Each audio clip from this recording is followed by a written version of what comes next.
안녕하세요. 힐링이 되다 TV의 이한일입니다. 연말에 조금 다소 바쁜 일이 있어서 그동안 방송을 제작하지 못했습니다. 오늘은 7강 몸은 기억한다 2장의 마음과 뇌의 이해 그 혁신적 변화 네 번째 시간을 갖도록 하겠습니다. 오늘의 주제는 양리학의 승리, 또 적응인가 질병인가 하는 두 가지 주제에 대해서 말씀드리겠습니다. 지난 6강에서는 트라우마 중독, 그 다음 뇌를 달래는 법, 이 두 가지 주제에 대해서 강의를 했습니다. 잠깐 요약을 해드리겠습니다. 6강 트라우마의 중독에서 가장 중요한 것은 이 트라우마가 있는 분들이 그 트라우마를 겪었던 에피소드를 이야기하면서 오히려 좀 고통스럽고 힘들어 해야 될 것 같은데도 어떨 때는 굉장히 활기를 띈다. 그리고 이 트라우마를 겪은 많은 분들이 막 이렇게 화가 나거나 막 이렇게 좀 이렇게 막 협박당하고 굉장히 위험한 상황에 있을 때 그때가 아닌 일상의 삶을 살 때 평온하게 아침에 일어나고 그냥 학교를 가고 차를 마시고 이런 일상의 삶을 살게 되면 오히려 공허함과 좀 지루함을 느낀다. 그래서 이 본인은 그것이 굉장히 트라우마가 고통스럽다는 걸 알면서도 또 다른 관점에서는 다시 그런 환경에 좀 노출되고자 하는 이런 상황들이 생긴다는 거죠. 그 줄리아 같은 6강에서 줄리아 같은 경우도 본인이 성폭행 당하고 이 포주한테 막 이렇게 끌려가고 또 이렇게 폭행도 당하고 매춘을 하게 되고 그래서 감옥을 갔다가 다시 나와서는 또 다시 포주를 찾아간다. 그래서 이런 매춘에 대한 걸 벗어나는 재활 치료를 받고 일상생활을 하고 학교를 다녔음에도 불구하고 일상생활에서 만난 평범한 남자와는 어떤 그런 관계가 정상적으로 되지 못하고 다시 비정상적인 마약 중독자하고 다시 사귀게 되고 다시 폭행당하고 뭐 이런 과정을 겪는 것들. 또 알코올 중독자 자녀 같은 경우는 아버지가 혹은 어머니가 막 술을 먹고 집안에서 그런 일 막 파괴를 하거나 접시를 깨거나 막 이런 긴장 상태가 없는 경우에 아버지가 술을 안 마시고 그냥 며칠 동안 편안하게 지내면 오히려 그 알코올 중독자 자녀들은 그걸 견디지 못하는 거예요. 그래서 어떤 아버지나 엄마가 다시 술을 먹도록 만드는 그런 것들을 바라게 되는 모순된 기대를 갖게 된다. 우리가 일상에서 편안한 삶을 원하지만 이미 긴장된 상황에 생활에 익숙하게 되기 때문에 이 자극이 없는 생활에서는 지루함과 무료함을 느끼게 된다. 이것이 이제 소위 말하는 트라우마 중독의 한 내용이 되겠습니다. 또 다른 주제는 뇌를 달래는 법입니다. 그래서 제프리 그레이 교수가 이야기한 것처럼 세로토닌 수치가 낮으면 스트레스를 유발하는 상황에 대해서 굉장히 과잉 반응을 보이는 반면에 세로토닌 수치가 높으면 오히려 그런 반응이 약화되고 뭐 그런 공격성에 대해서 오히려 좀 차분한 걸 더 잘 유지할 수 있다.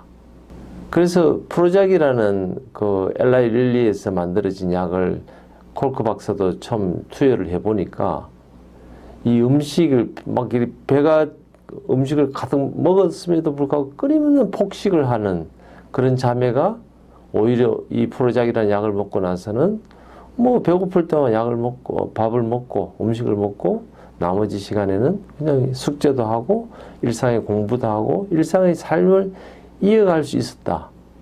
단지 프로젝이라는 약을 처방했는 것만으로도 이런 삶의 드라마틱한 변화가 생겼다. 그래서 이제 약물에 대한 이런 본격적인 처방을 하는 시대가 이제 도래한 거죠. 그것이 이제 오늘 말씀드리는 그런 양리학의 승리라는 주제에 대해서 주제의 본질이 되겠습니다. 그러나 우리가 약을 아무리 쓰더라도 정신과적인 약물을 과연 약으로만 해결이 될 것인가? 그렇지 않다고 주장하는 이 콜크 박사의 내용이 적응인가 혹은 질병인가 하는 또 다른 주제로 소개가 되고 있습니다. 그래서 오늘은 양리학의 승리, 또 약만으로 되지 않는 정신과적인 질환에 대해서 적응인가 질병인가 하는 주제로 또 말씀을 드리겠습니다. 그래서 앞에 말씀드린 프로작이라는 약이 환자의 치료에 있어서 굉장히 드라마틱한 혁신적인 변화를 가져왔기 때문에 이제는 많은 병원들이 의사들이 이런 정신과 약물을 처방하게 되고, 마치 정신과적인 진료는 화학 약물을 어떤 개선만 하면은 괜찮다, 뭐 이런 식으로 이제 흘러가게 된 거죠. 또 이런 약물의 사용을 더 부추긴 것은, 이런 약물을 쓰게 되면 병원 수입이 늘어나고, 또 의사들도 수입이 증가하고, 또 산업 자체가 이렇게 커지고, 여기 산업에 종사하는, 제약업계 종사하는 사람들도 많아지고, 이렇게 하다 보니까 그런 제약회사를 통한 어떤 대학에서 실험을 더 많이 하게 되고, 더 많은 대학원생에 대해서 연구비를 더 줄 수 있게 되고, 또 그런 실험을 할 수 있는 장비를 더 많이 제공할 수 있는. 그래서 어떤 관점에서 보면은 모두 이게 다 좋은 것 같이 보이지만 또 다른 또 이면이 있다 하는 것을 이야기하는 거죠. 그래서 이런 정신과적인 질환이 뇌에서 화학적인 불균형이다. 그래서 이런 것들을 개선하니까 도움이 되더라. 아까 말씀드린 프로젝트 같은 것들. 또 우리가 트라우마로 인해서, 정신과적인 문제로 인해서 잠을 자지 못한다. 그럼 수면 장애가 있는 사람들에게 그러면 이 수면 장애에 대해서 어떻게 할 것인가? 그래서 술을 엄청나게 많이 마시면, 그래서 인사불성이 될 만큼 술을 마시면 그래도 어쨌든 잠을 잘 수 있는데, 그렇게 하는 것보다는 수면제 한두 알 먹고 어쨌든 잠을 자는 것이 일상의 삶을 유지하는 데 도움이 된다. 또 우리가 트라우마에 대한 고통을 잊어버리기 위해서 요가 강습이라든지 혹은 온몸이 이렇게 녹초가 될 만큼, 파김치가 될 만큼 하루 종일 운동을 하는 사람들이 있거든요. 그 근본에는 트라우마에 대한 고통을 잊어버리고 싶다. 또 내가 요가를 하거나 운동을 하지는 않지만, 또 정신과 약물을 먹지는 않지만, 내가 트라우마에 대한 고통을 잊어버리기 위해서 하루 종일 마음속으로 용을 쓰고 살아가면서 녹초가 된 사람들보다는 오히려 정신과적인 항우울제를 먹고 그래도 일상생활 하는 것이 훨씬 낫지 않느냐. 이런 주장도 합리적이고, 또 그렇게 사실은 도와줘야 되거든요. 문제는 이런 이 세로토닌, 소위 말하는 재흡수 억제제, 아까 말씀드린 것처럼 우리 혈액 속에서 세로토닌의 레벨이 올라가면 어떤 스트레스가 있는 상황이 돼도 내가 거기에 감정이 속박되지 않는다는 거죠. 내가 이렇게 누가 나를 이렇게 좀 스트레스가 있는 이야기를 하더라도 내가 충분히 견디고, 내가 화가 나지 않고 그 이야기를 충분히 들어줄 수 있고, 그 상황을 합리적으로 이성적으로 판단하고 해결책을 찾을 수 있다. 그렇다면 이 세로토닌 재흡수 억제제 같은 항우울제 같은 경우는 우리가 일상생활 하는데 큰 도움이 될 수 있다. 이렇게 이야기할 수 있습니다. 그럼에도 불구하고 이런 정신과적인 약물이 가지고 있는 그런 부정적인 것들은 콜크 박사는 이렇게 이야기합니다. 결국 환자의 운명을 결정하는 것은 본인이 이 스스로를 컨트롤해 가면서 할 수 있도록 도와줘야 되는데, 오히려 의사의 처방에 의존하게 되니까, 또 그런 약을 처방하는 데 있어서 보험회사는 그걸 커버해 주느냐, 보험회사가 그 비용을 지불해 주느냐. 그래서 그 환자의 그런 트라우마를 가지고 있는 정신과적인 문제가 있는 사람들의 어떤 운명을 환자 스스로가 가지고 있는 것이 아니고 의사나 보험회사가 가지고 있다. 이거는 좀 문제가 있지 않느냐 하는 것이 이제 콜크 박사의 핵심적인 그 생각입니다. 그래서 실제 얘는 항우울제 사용량은 계속 증가하게 되면 그럼 항우울제 환자가 줄어야 되는데 오히려 우울증으로 이 병원을 찾는 환자의 숫자는 오히려 더 늘었다는 거죠. 그래서 지난 20년간 우울증 환자 숫자는 3배 이상 늘었다. 또 미국 사람의 10명 중 1명은 항우울제를 복용하고 있다. 그래서 미국 사람들은 항우울제를 그냥 뭐 비타민처럼 먹는 사람들도 많거든요.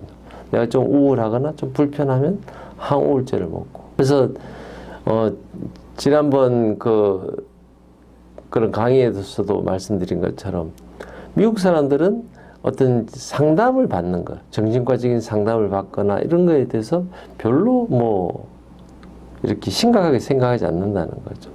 우리나라는 아직도 이렇게 뭐 그런 상담을 하거나 이런 것들을 혹시 누가 주위 사람들이 알까봐 그걸 이렇게 좀 숨기는 경향이 있는데 미국에서는 큰 대기업 같은 데서는 거기에 대한 상담도 해주고 있고 회사에서 비용을 내서 오히려 이 직원들이 그런 정신과적인 문제가 있는 것 혹은 부부의 문제가 있을 때 오히려 상담해주고 하는 것들을 일상화하고 있는 데 비해서 그러니까 그만큼 이제는 항우울제를 복용하거나 정신과적인 문제에 대해서 그것이 보편화됐다는 하나의 반증이라고 이야기를 할 수 있습니다.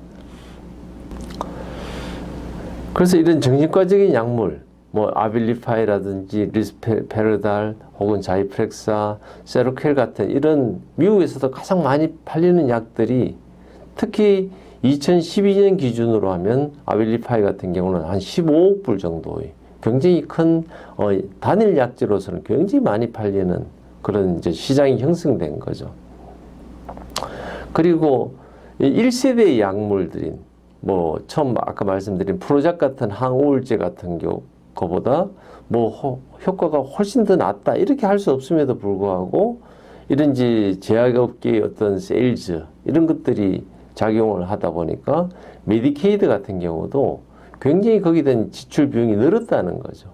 그래서 1999년 같은 경우는 전체 정신과 약물에 대한 처방이 한 16억 불에서 이것이 최근에는 이 저자가 이야기하는 한 2008년 정도에서는 한 36억 불 정도까지도 2배 이상 굉장히 이 정신과 약물에 대한 처방이 왜냐하면 1세대의 정신과 약물이 좀 비용이 이제는 뭐 이렇게 이제 특허가 만료됐기 때문에 뭐 이렇게 복제약 같은 것들이 나오니까 굉장히 싸진 반면에 또 새로운 약들이 2세대, 3세대 이런 약들은 오히려 이제 신약이 나왔기 때문에 더 비싸졌는데 그 신약이 훨씬 더 좋다는 증거가 없음에도 불구하고 뭐 그렇게 처방을 하게 되면 메디케이드, 미국의 이제 저소득층에 대한 의료보험을 커버해주는 메디케이드 같은 경우는 뭐 지출할 수밖에 없는 그래서 비용이 이렇게 더 많은 예산을 투입해야 되는 뭐 이제 그런 상황이 되는 거죠. 여기에 대해서 콜크 박사는 의사임에도 불구하고 이런 비용에 대해서 과하 지출되는 비용에 대해서 정말 따끔한 지적을 하고 있는 겁니다.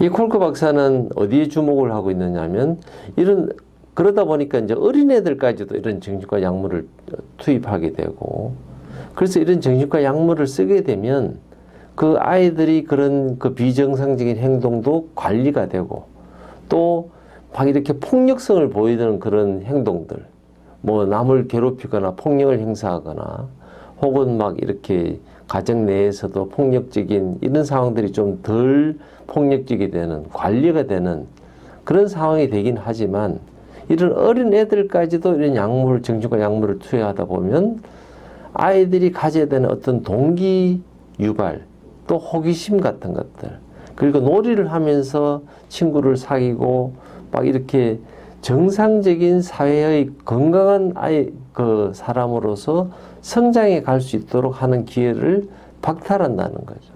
그냥 그 어린 나이부터 그냥 정신과 약물을 쓰게 되면 그래서 관리는 되겠지만 그 아이가 20대, 30대 됐을 때 이제는 성인이 되고 사회에 건강한 삶을 커가야 되는데 오히려 그런 약물로 인해서 과도한 비만이 되고 또 그걸로 인한 또 당뇨도 생기고 또 약물의 어떤 과용량이 사용되면서 오히려 위험에 빠질 수 있는 그런 부작용도 있다 하는 것들을 콜크 박사는 지적하고 있습니다. 그래서 이 2008년에 1999년부터 2008년까지 이런 약물에 대해서 오히려 20세 이하의 나이에 대해서 그런 메디케이드를 통한 약물 처방에 대해서 미국 법무부가 조사를 하고 2014년 11월에 존슨앤존슨이라고 하는 굉장히 큰 거대한 제약 회사죠. 이 제약 회사와 22조 달러의 어떤 범죄 행위에 대한 벌금에 대해서 합의를 했다. 이것이 이제 미국 법무부가 발표를 한 내용이죠.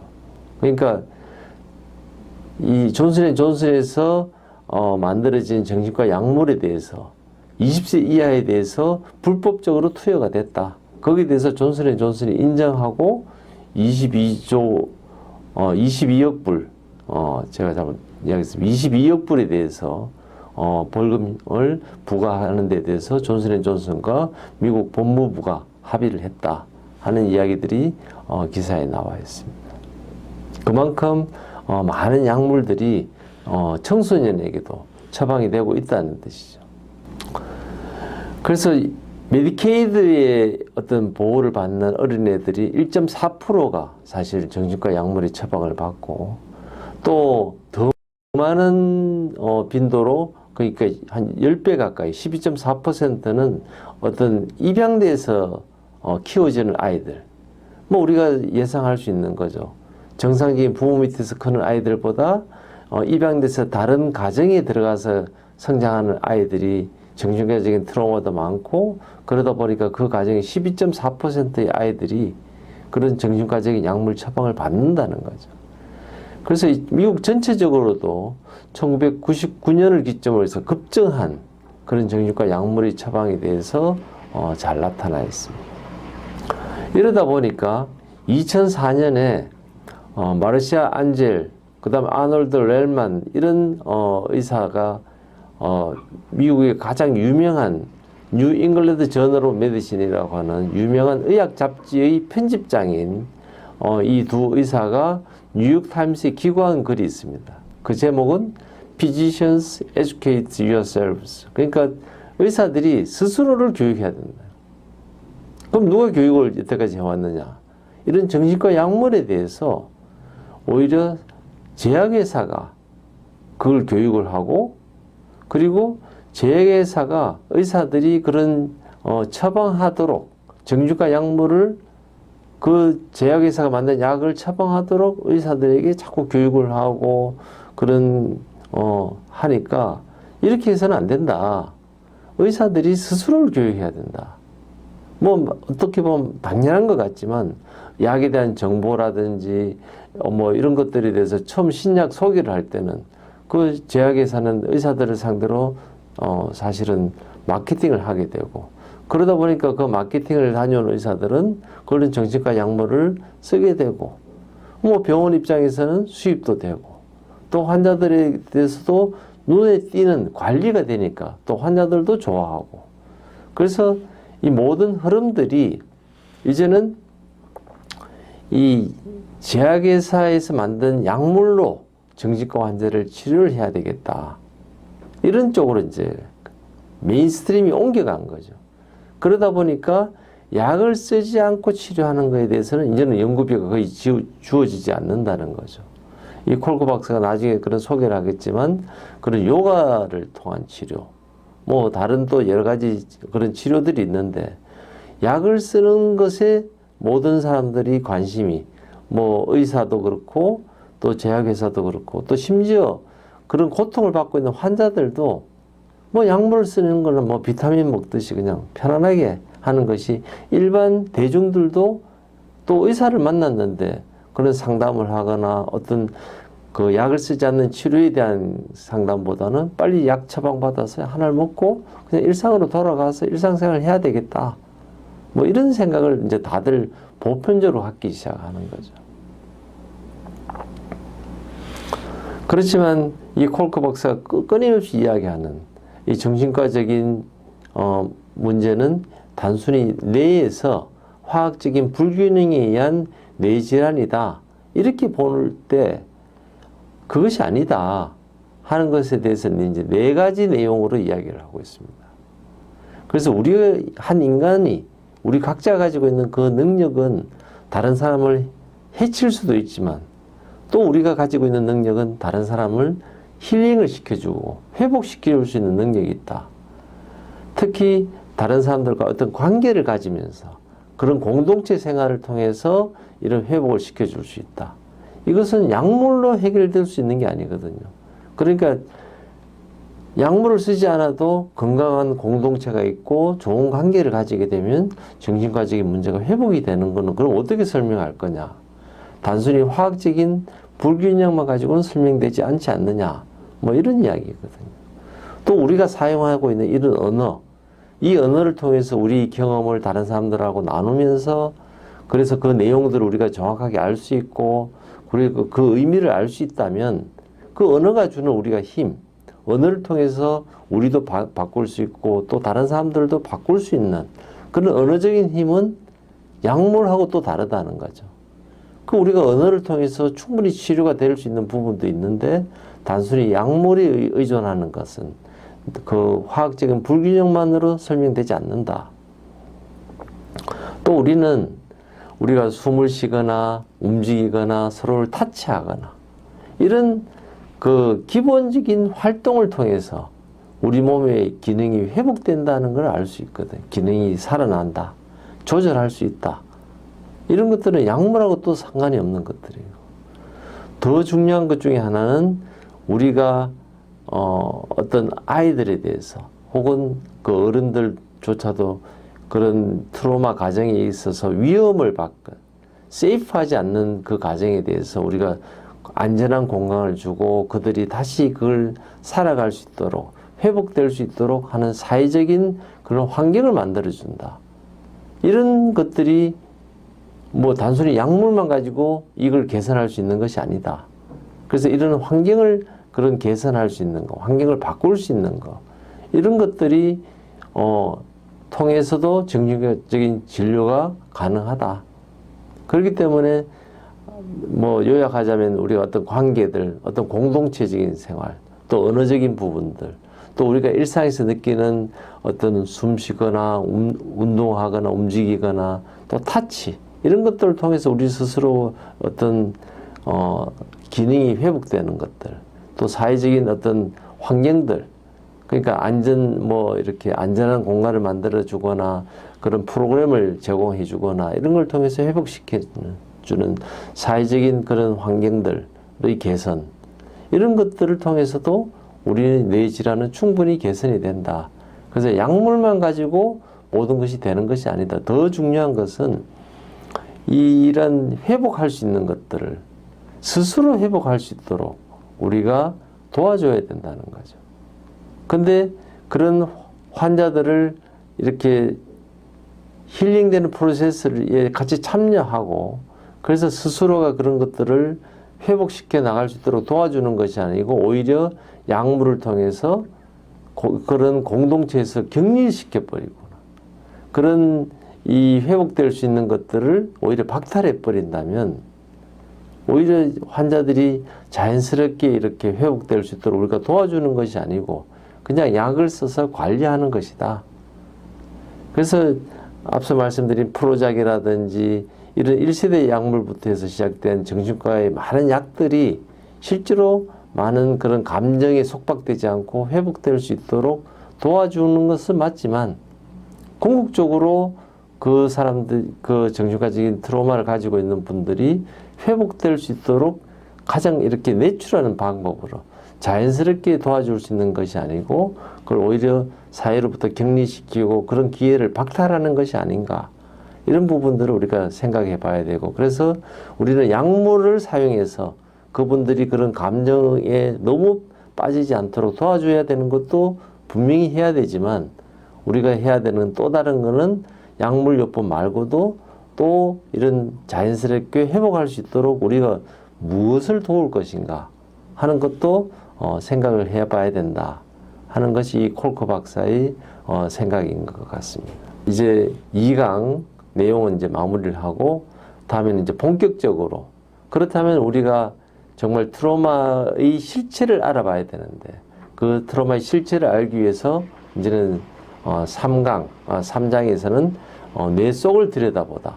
그래서 신경과의 어떤 학문이 발전하면서 우리가 그전에 몰랐던 트로마가 우리 뇌에서 어떤 변화를 일으키는지, 여기에 대해서 기능성 MRI를 통한 어떤 뇌 스캔의 자료들, 그리고 말로 표현할 수 없는 공포가 있을 때 우리 몸의 뇌 안에서는 어떤 변화가 있는지, 이제는 트로마의 정말 실체에 대해서 우리가 조금 더 과학적으로 접근하는 그런 본격적인 강의를 8강에서 하도록 하겠습니다.